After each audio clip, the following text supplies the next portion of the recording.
Flat abs and strong back hack part 2. Hi, welcome everybody. It's Jason Barlow, RMT. I'm here today as your therapist and as your coach to help you transform any stress, tension, pain into health, happiness, and vitality. If you joined me last week, I started this process of explaining to you about how this can help you cultivate and develop flatter abdominal wall and a stronger back at the same time. In particular, last week, we centered around the concept of our breath and how influential that is upon our foundations of posture. Just to reiterate once again, that if we're breathing improperly, what does that mean? It basically means as adults, we tend to breathe more through the neck and shoulders than we do exclusively through the abdomen. And I gave you some homework. How did you do with that, by the way?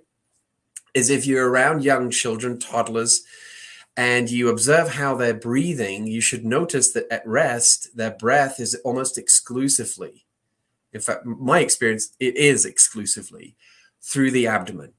They don't elevate their shoulders and chest at all. And the reason being is that that's how we're designed, so to speak, to breathe. That mechanically there's a deep abdominal muscle, and that's what we're getting into today in part 2. Is what is that muscle? Where is it exactly? What's its job and what's its function? How can we train it? And that muscle is what actually allows and accommodates the inhalation and helps assist the exhalation too.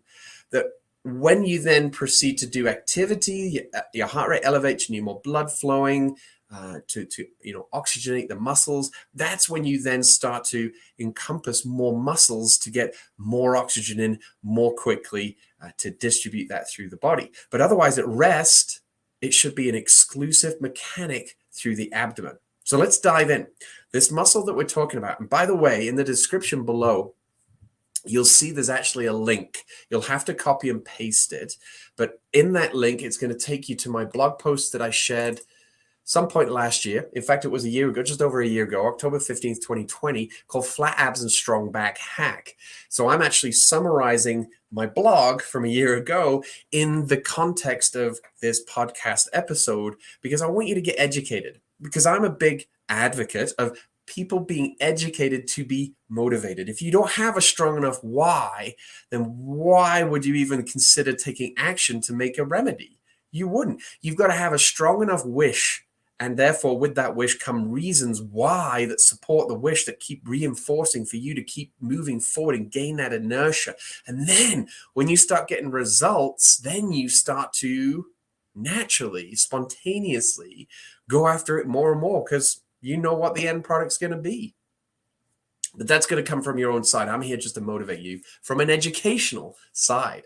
So this muscle, it is called the Transversus Abdominus. Again, if you dive deeper on my blog post, I do actually share some images, but just so you have an image, if you're driving, listening to this podcast episode, it attaches to the base of your sternum, the breastbone. It continues along, still attaching to the base of the ribs, all the way around where the ribs follow around the back to the spine. And it actually just loops around essentially to the other side. So it's just one continuous connective muscle or tissue that is called the Transversus Abdominus. Now it connects to the thoracolumbar fascia in particular in the spinal low back region, and it attaches into your pelvis. And so this muscle is absolutely fundamental to the health and integrity of your entire body, because it is the connection between the upper body and our limbs and our neck and head and shoulders and the lower body of the legs that are obviously involved in locomotion on a daily basis. Now, even if you don't have the use of your legs, this muscle still is absolutely integral to support posture, as well as the mechanics of breathing, as we've already said. And if you're breathing correctly, what it's doing every breath in and every breath out, especially, is it's actually massaging your organs.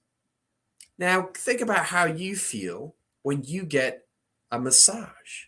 It feels good. It feels good. You can feel the heat generating in the air. Blood's, obviously accumulating more and more so in that area.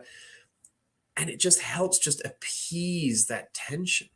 So it's the same with respect to breathing properly. It actually is massaging those inner organs, what we call the viscera. So guess what happens if you have a regular massage? That's 16 times a minute. On average, we breathe about 16 times a minute.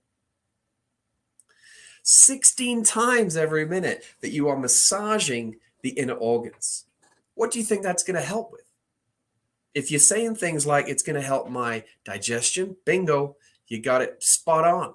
It's going to help with the production of enzymes and the breakdown of food and the accumulation of bile and all the functioning of those intricate organs, and the network that they have is going to improve. It's going to help you eliminate more smoothly. It's going to help you to digest your food and also assimilate that food so it can extract the nutrients and therefore also deliver it to the regions of the body that it needs to in a timely fashion. So your body actually becomes even more efficient in the digestion and elimination processes, having ingested food and dealing with that whole process of extraction of nutrients, which is what we need, and we need to get it to the areas that it needs it most. And the body is very smart, very intelligent. You don't have to think about that one. You can give it intention, but the body is incredibly smart about how it delivers what it needs to deliver and when it needs to be delivered. You just got to provide it with the raw materials.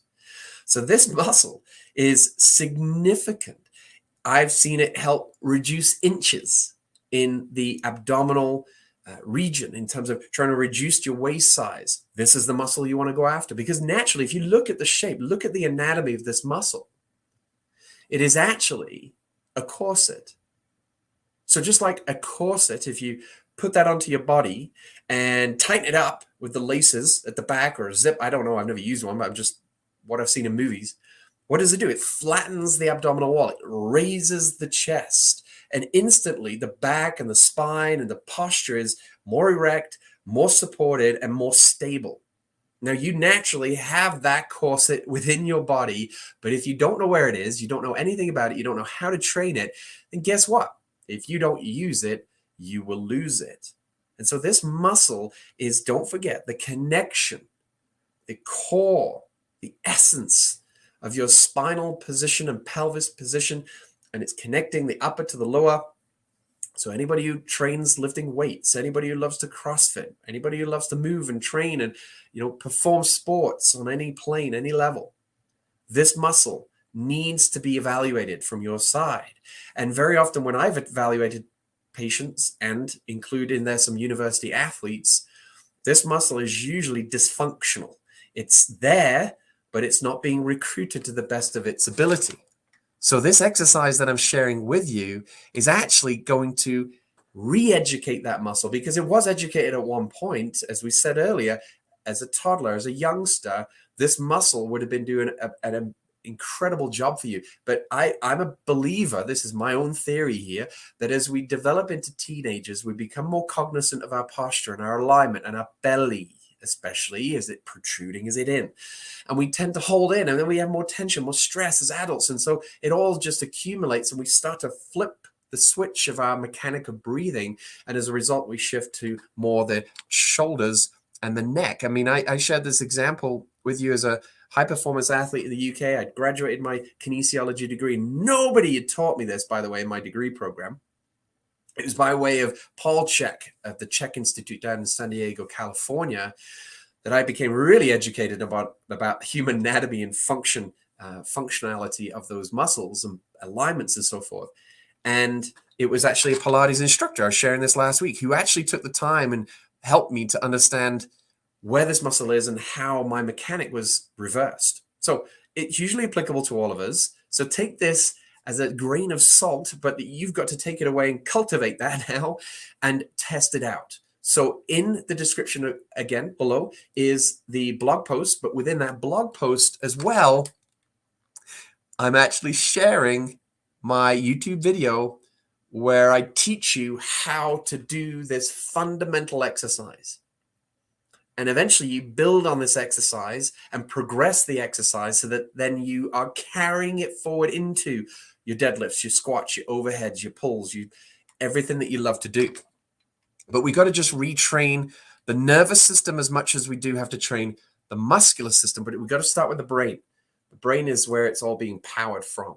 So do take this away from this session today, part 2, what we've explored today about the anatomy of the muscle, where it's located, how it functions, how we can train it. And then join me next week. So you've got a week now to practice this exercise and practice and reaffirm the breathing that you've hopefully been doing this last week. So that's 2 weeks of homework I've given you there. And then next week, we're going to finish it off with part 3, where we'll dive into a little bit more exploration and explanation. I was trying to combine the 2 words together there, of how we can support this one type of corrective exercise that's going to really help create a flatter abdomen and a stronger back at the same time. Thank you very much for joining me. Please do go to my website. If you've not already done so, you can still download my free digital copy of my book, The 15-Step Playbook for Pain Relief. If you are interested, please let me know. Fire me an email. I do now have an audio edition of my book available, and we can get that organized. Okay, I'm going to zip it. Thank you very much. Take care. Have a great rest of your day. Bye-bye.